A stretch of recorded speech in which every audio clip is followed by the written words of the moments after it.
welcome back. Joris is taking his time to move and reflect upon the huge fire hose of information that was just thrown at him, and to reflect back which parts he captured, and then has some questions in your own timing.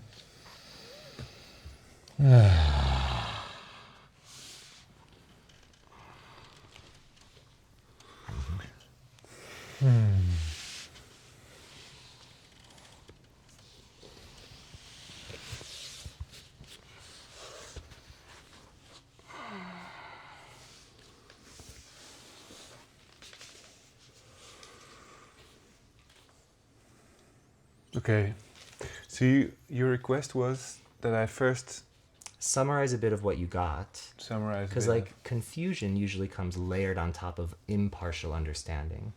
So you have some part of it, but then you have questions. The questions might reveal to me which part that you didn't get, but not necessarily reveal the parts that you did get. Yeah, So I want to do that first. okay. Yeah.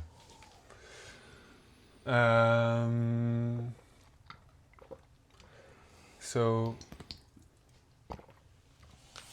you were explaining things about getting positive Mhm. or getting negative.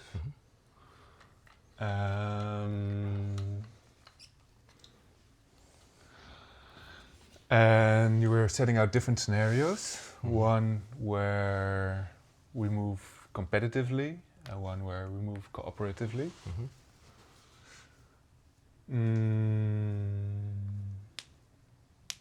You emphasize that in the scenario where we move cooperatively, the goal is sort of let's say my goal would be that both I and you are in positive, and your goal is the same, that both of us are in positive.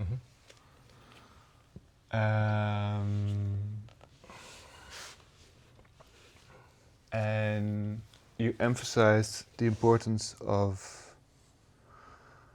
how do you say that? Let's say aligning the speed of our movements to each other. So, which often means going a bit slower because it's easier to calibrate.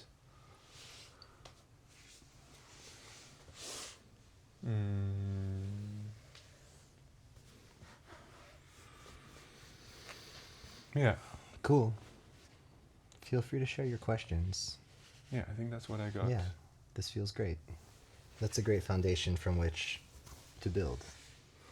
So, Okay. yeah, so your questions, now I can really receive them. Okay, nice. Yeah, because until this moment, I didn't feel confident that those foundational concepts were in your body.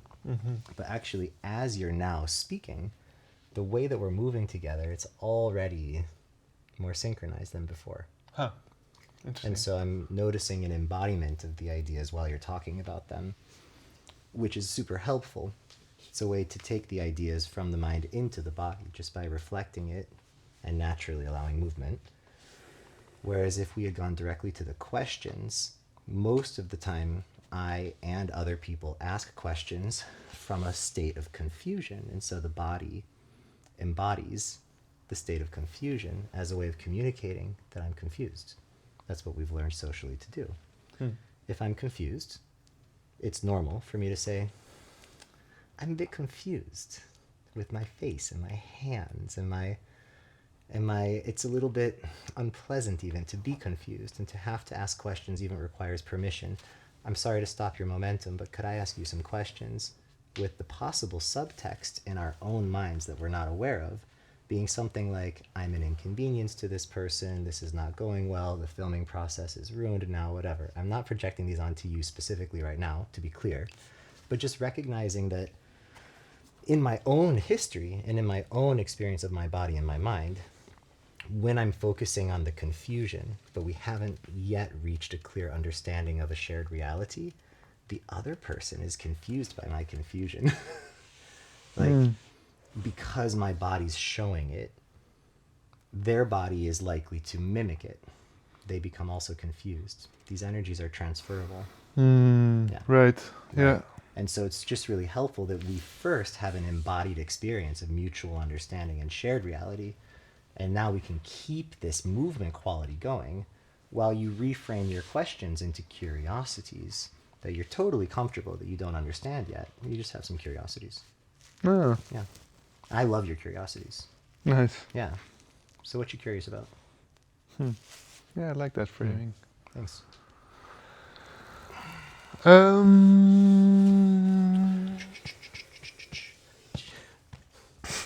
I'm just bringing some playfulness into it because playfulness is the antidote to seriousness.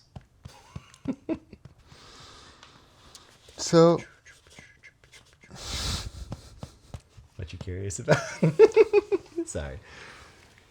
I'll give you some space without distraction. yeah, that is important actually. Space without distraction. You asked for it earlier, so Well- I'm even going to stop touching you for a moment and let you have time. Well, it's not so much about the touching, but if you, by speaking and moving yourself and me, it's a bit like you shape the space or you shape the interaction a lot. Yeah. And if you are black and white speaking, constantly shaping the interaction, Mhm. it's very hard for me to know my own shape and to move from my own shape. So that's also why earlier I asked for pauses in the fire hose. Yeah. Yeah. Because there's a very real possibility that I just lose myself, and if I get to that place, I just get resistant. And resistant from not I know what I want and it's not this, but I don't know what I want, but it's not this. Yeah. Yeah.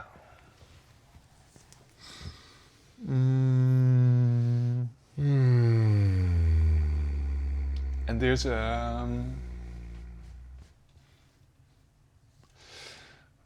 I'm noticing a sort of a meta level thing going on. If you're happy to hear it.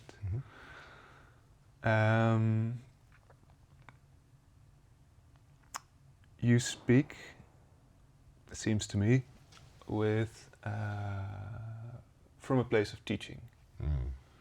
Now, the setup today is that I'm going to learn your practice, so I'm I'm cool with that. Cool. That's I'm here as a student, you're here as the teacher. So I'm cool with quite a large degree of that. But you say almost everything or a lot of things from a place of teaching. And then at some point I get resistant. I'm like, it's not like I don't know shit. You know? Sure, totally. So, yeah, I get in. I stop wanting to receive. Would it be helpful for you to realize that I'm talking to the lowest common denominator? I'm talking to the people who have no experience with embodiment practice at all. And so I'm not varying my tone when there are things that I assume that you already know. I'm just using the same tone of voice for everything, and it has nothing to do with you, actually. Well, I like that story. Yeah. And for the video, it makes sense to me. Right. But also from the moment I came in, you were In that mode already. in that mode already. For sure. That's my intention for this whole week, actually. And it has an effect on the people around you, like me. For sure. And I'm very And I'm interested explaining that to you to now. mitigate the... Yeah. I'm interested to know about your experience of this. I thank you for sharing it. Would you like me to reflect what I understood you say already? Would it help you, or do you feel like it's redundant? It would help me. Okay. I'm happy. Always happy to do it. Nice. I actually prefer to do it. Okay. Okay, so... what I heard you say is that... Well, first, you said that inside of you, there eventually comes some resistance to being the speed and constancy of my teaching, even though you asked at the beginning for some space from time to time, that the space seems to be not forthcoming. You're reaching a state of overwhelm, right? And that, like, you're asking again, it seems, for a bit more, that I don't have to shape the interaction entirely, but rather that we can co-create it. That your shape, in order to reveal itself to you, that you need a bit of space because my shape is so full on all the time, shaping everything. Yeah. And that, yeah, you just would like a little bit more, you want your shape to also influence my space. You didn't exactly say that, but you said you wanted space so that you could know your own self. Yeah. And I guess I'm projecting the part of like that you also would like me to then be affected by that in some way. And I would, by the way. And it's happening now already, actually, by my assessment. I'm feeling more connected to you. I feel like I understand you better. I allowed myself to sit back and to sort of become curious about your experience, because that's the most important thing right now.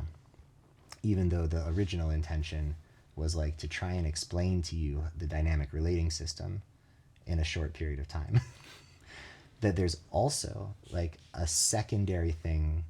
It's a shared goal that we have to relate with each other well, just generally, which includes taking breaks from all that, right? Yeah. To just be here together. So I heard you asking for that space to feel yourself more, and an acknowledgement that you're going to receive the teachings better if you have that space, because otherwise there's this resistance where you don't know exactly what you want, but it's definitely not what I'm telling you. Yeah. So that was the first part. Yeah. The second part was...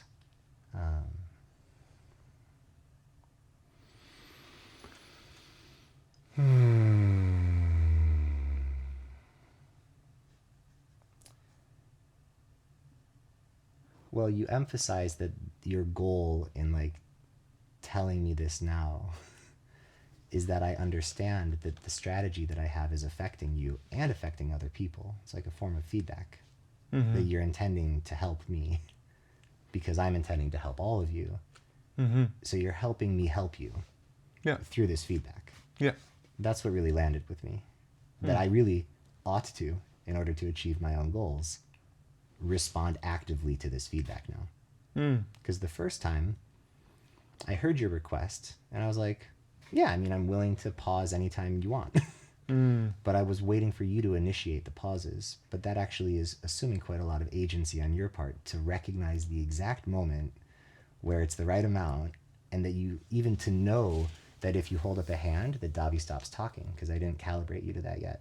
I really will not push through you indicating that you can't listen anymore. I will stop anytime.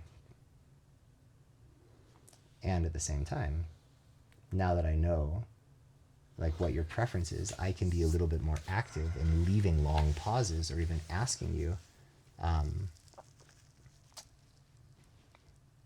would you like to say anything? Yeah. I feel like I missed some part of it too. Yeah. If you want to emphasize any part that I missed that you think is important, please go for it.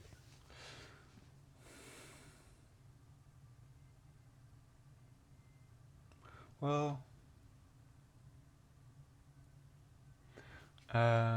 what's in my mind right now, and maybe you missed something. Yeah. We might loop back to that later. We'll see. Yeah. But this was quite a lot of what I wanted to get across, so it seemed like it landed pretty nicely. Got it.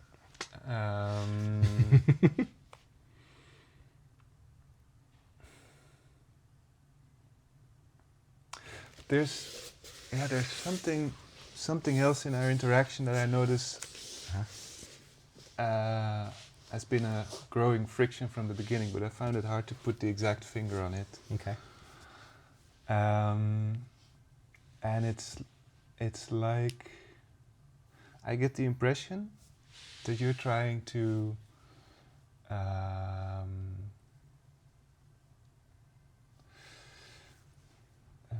do you say that? I'll say it in a couple of ways which aren't quite it, but sort of You can say it in Dutch as well if it helps you to like encapsulate it and then switch to English. So I'll say it in a couple of ways Yeah. that come close to it. Yeah. It's like you're trying to regulate me, to regulate my emotions, and regulate in a it's nice to be in a regulated state. Mm-hmm. Is wonderful. Hmm. Another way would be that you're let's say managing yourself. Managing is maybe not the perfect word, but something. But you're also managing me. Yeah. And I don't like to be managed. Hmm. What I like is to be offered support, but I don't like to be managed. What does it mean, managed? To be managed, yeah. When I walked into the house, you said, imagine we're roommates, do this, think this, and feel into that. Okay, got it. And you didn't like that? I didn't like that. Oh, interesting. Yeah. Yeah. Okay, good to know. I didn't catch that. You faked it really well. Well, I you tend to... You were neutral. Yeah. Yeah. I tend to let things slide a couple of times and then see if a pattern emerges that you seem to be systematically doing something that I systematically dislike, and then if that's... Then we can talk about it. Then we can talk about it. Okay, fair enough. I can respect that. Let's not intervene immediately approach. Yeah, I don't want to jump on. Yeah. And about a minute ago, you said I didn't calibrate you to that yet. Yeah.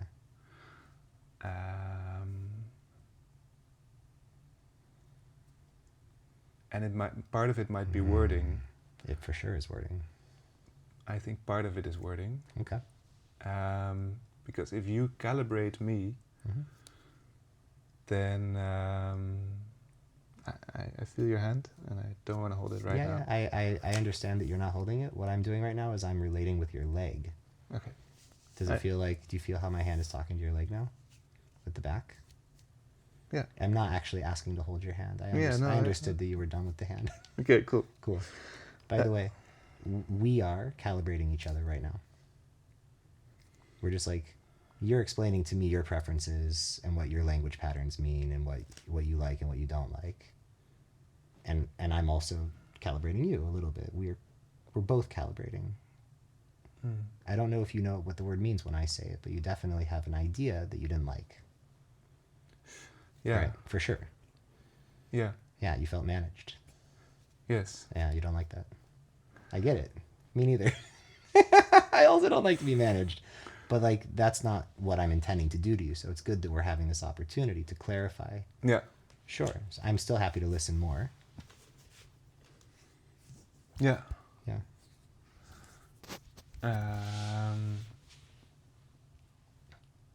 Yeah. Yeah. It helps to hear you reflect things back. Cool. Yeah. Helps me too. Nice. Great. Yeah, a third thing in this area, like something I faked a couple of times, is part of the time in the way you phrase, and it's really sort of syntax level thing, is I'm hesitating because I don't want to sort of put out any strict rules, but go for it. When you say calibrating means this, then my immediate thought is to you. Yeah, in the dynamic relating system that I'm explaining to you. Yeah. That's what we're doing today. That's my frame for it. So I'm giving you definitions. But it would really help me if you said by calibrating I mean, and not calibrating means. Oh, interesting. Let me take that in for a second, please.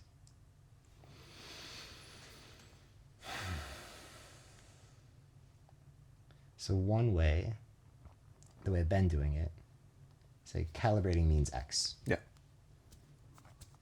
And sometimes when people receive that, they feel a natural resistance to it because in their reality it doesn't match actually. Yeah. Calibrating means something else to you. Yeah.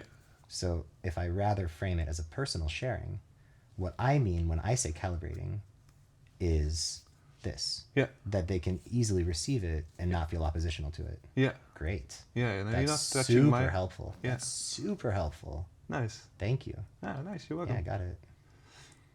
Yeah, Cool. because you're not touching my reality. You're not sort of messing with my reality of Right. what things mean or Yeah. what I feel. Or Yeah. you can even say, in this method, calibrate. You know, it's not just Right. personal. It's in, all dyna- method. in dynamic relating, Yeah. calibration is a term that Yeah. means X. Yeah. So now I'm just like, oh, okay, I'm reading a book. Great. That's knowledge. Okay, that's what he thinks. Yeah. Got it. Yeah. Okay, so there is this oppositional energy that people sometimes feel when they're told something that contradicts their reality. Right? Mhm. Yeah. Like, let's imagine that I pointed that light and I say that light is off. Yeah. And you're like, actually, no, it's on. Now Yeah. we have some sort of conflict about reality. Yeah. Seems like we should resolve it, right? Am I hallucinating? Are you hallucinating? Do we have a different understanding of what that light means or what on or off means? Yeah. Obviously, we need to like Figure this out. figure this out. Yeah. And so that process is what I call calibration. Like we've had some sort of misunderstanding or miscommunication, and we can pretty easily resolve it if I just ask you, wait a second, what do you mean by off? And I'd be like, well, it's just tilted a little bit. Yeah, It's not yeah, pointing yeah. directly at us. It's off position. Oh, got it. I thought you meant it was off, like it's not illuminating the room. Yeah. And so even like little things, we can super easily misunderstand each other. And if the first thing that happens is this contraction of like, oh, we don't share reality, from that contracted place, we stop feeling comfortable and co-creating, basically. Yeah. So in these moments where we have confusion and misunderstanding, I'm taking a very playful approach to it. I'm like, oh, okay, you think something different than me. Cool, let's find out. Because, you know, I brought the spirit of LSD into the room, and so I'm willing to look at you from any perspective, including yours. Your perspective on you is totally important in this interaction. And my perspective on you is also important. And if I can get those to match up really well, then we're going to have an easier interaction. Yeah, you're doing it again. The teaching thing. The teacher voice. I would find it much easier to Rephrase hear you it. say, Yeah. I find your perspective very important. Ah. Because if you say your perspective is important, yeah. that gives you the power to say your perspective is not important. So Oh. you're defining the whole situation. Well, why are You're you not speaking taking from you. Why are you taking an oppositional approach or assuming that I speak with an authority beyond my own experience? Because your phrasing sounds to me. Sounds to you, but do you think that that's what I mean? Is Now that- that you know me well enough, let's ignore other people. It's just me and you. I'm telling you that I will conjugate things in the affirmative, and what I'm sharing is my perspective about our relationship, which I hope you care about. I do. You do, right. And when you share your perspectives, you don't need to always qualify it with, in my opinion, or from my perspective, or according to me. You can just say,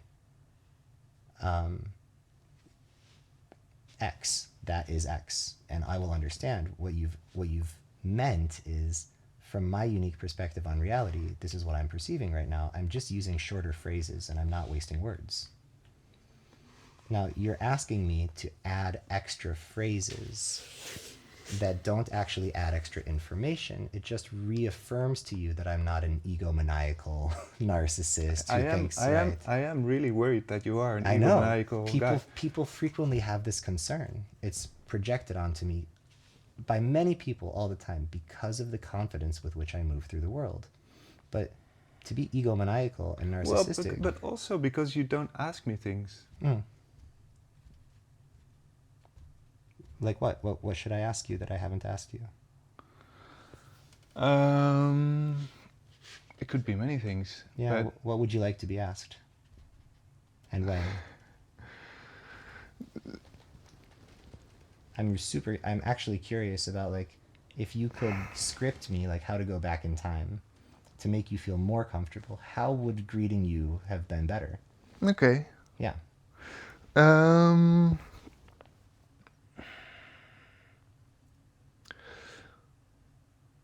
You could have said, "Hey, I would love you to feel at ease here. What do you need to feel at ease?" Mm. Okay. Because the two things that make a difference there would be you show something vulnerable of yourself Mm. because you have a longing, right, Mm-hmm. for your visitor to be at ease. Yeah. A clear statement of my desire. I I would love for you to feel at ease. Yeah, a clear statement Something of like this. yeah, of something that's moving for you, you know, Mm-hmm. in any direction, desire or anything else. Could also be I'm feeling a little bit awkward meeting a new person, or but anything that's sort of alive and moving in you. Okay.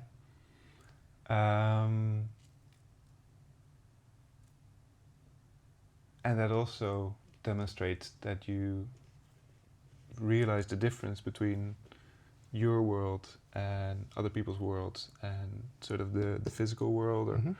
and then the second part, yeah, question, like an invitation to, Yeah. hey, Do you need anything? yeah, bring yourself Can in. I? Can I? Yeah. Yeah. Okay. Yeah. The question Question part. The question part is important to you. Yeah. Okay. Yeah. I think the question part is, Got it. well, no, I think both parts are maybe equally important to me, yeah. Well, I think I gave you the first part. I said, please make yourself at home. Yeah, but that's different. That's different. You receive it differently. Yeah. Well, it was a request. Like, I really want you to feel at ease. Is very similar to, please feel at home here. Take your time to arrive. You're welcome to explore. You can go to the roof. You can lie down, whatever. I'm finishing this thing. I'll be with you in just a second. Right? And maybe, did you feel some sort of disregard because I was still emptying the dishwasher when you got home? No. Okay. Because I was a bit like, I'm running late today. I was distracted. I'm handling stuff. And, you know, I showered at the very last minute before you got here, which was a good choice because I was stinky. And much appreciated. Yeah, you're welcome. And yeah, so as you arrived, well, actually, before I tell you about my reality, do you feel like I understood your reality? Or would you like me to even reflect it more clearly to you? I think that I got it. I can confirm it to you.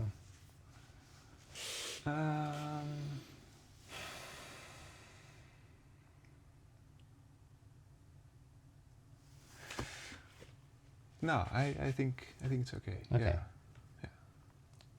First of all, thank you for sharing it. It helps me to understand the same pattern that I fall into in many of my relationships. This is not a unique thing happening here. Okay. Yeah. You are representing hundreds of people who feel similarly about Davi and how he's all the time shaping interactions and how he's all the time in his teacher voice and that he doesn't actually ask questions because he doesn't care about me. Okay. Yeah. It's good to know, yeah. For sure. And I try to individually repair those misconceptions about me through conversations like this. Some people are not really interested or willing to have those conversations, and I'm not really relating with those people anymore very much. If they're not able to hear me, like, acknowledge and then to understand better that, like, my intentions are different than what you're projecting onto me. But if you keep doing the projections, then it's sort of like you have to change your behavior or else. Yeah. And I'm just not willing to change my behavior that much for other people. I prefer a very direct way of communicating that is literal and authentic, and that if it rubs you the wrong way, I would invite you to right away be like, ooh, that really rubs me the wrong way. I'd be like, oh, sorry, what do you need right now? Because, like, suddenly you need something and I want to meet your need. Yeah. But when you first arrived, when I arrived to a space, I would love an invitation like the one that I gave you. Please feel at home, take your time to arrive, you can lie down, you can explore upstairs. I'm finishing some chores. Oh my God, to have 10 minutes to just be alone, silent in the space, doing my movement practice while they're not expecting anything of me, I would love that. Yeah. And so I projected onto you that you might also like that, and I offered it to you. But I should probably inquire, what do you need? Because I don't know what you need. That's the lesson I'm taking from you. Be more in curiosity about how the other person wants to arrive. Instead of just telling them the thing that I would like. It's like, it's not the golden rule. It's actually the platinum rule. Like, treat other people the way that they would like to be treated, if you can. If you know what it is and you're able to do it, and it's not a sacrifice of your own energy, it will build the relationship. You know, I like to please people. I'm all the time trying to do it, but sometimes not using effective strategies because I'm projecting too much. You know? Yeah. Same here, man. High five. So I feel like we've just reached a moment where like we should take a break now, and like I'll turn off the teacher voice. We can go back up to the roof and chill out a little bit, and then decide if we want to do another round of this that's more physical, where I'm like explaining the myofascia practice, because this right here has been the dynamic relating practice in a practical application. Even though like what just happened here felt very raw and vulnerable, like it is the practice. We're doing it right now. And so I will be able to later actually make commentary and like add the terms and technical definitions I will use your suggestion to frequently say, in dynamic relating, this word means that. Right. To just remind people, like, I'm giving you definitions from a system. I'm not trying to make positive assertions about all of reality. Right, yeah. I'm really just trying to like brain download this thing that has been like jumbled around in here for 10, 15 years that only now I'm putting vocabulary to. And even this idea in movement of being positive and negative, this is the first time that I've actually explained it in this way to a person. Oh, okay. Yeah. And it seems to be not working very well. So I might choose different words later next time I try to do it. Maybe using words like yielding versus meeting. Like, can you attend the meeting before it happens rather than yielding to it and then trying to come back? Or we could say, I don't know, be neutral or falling versus neutral and engaging. Because for me, positive and negative is just a spectrum thing. Anyway, I'm going to turn this off and take a break. Meow. Meow, meow. All of you at home, take a break too. That's a lot. Oh.